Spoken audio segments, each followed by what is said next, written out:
গাড়ির থেকে আয়া করছি।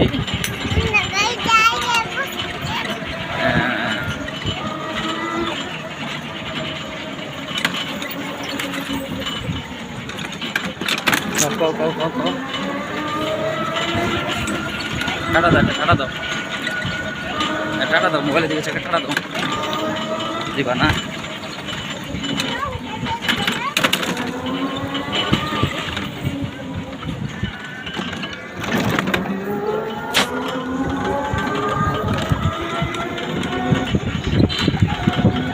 কও সাইফান, বলে দাও যে আমরা গাড়িতে গাইছা করছি, বলো। বলবা না কেন? তুমি নাক করছো? কেন নাক করছো? হ্যাঁ, রাগ করছো কে লেগা? গো আইসক্রিম খাবা? আচ্ছা, বাবা গাড়ি থামে আইসক্রিম কিনা দিল হইছে। বাবাকে এখন গাড়ি থামে আইসক্রিম কিনা দিব। আচ্ছা।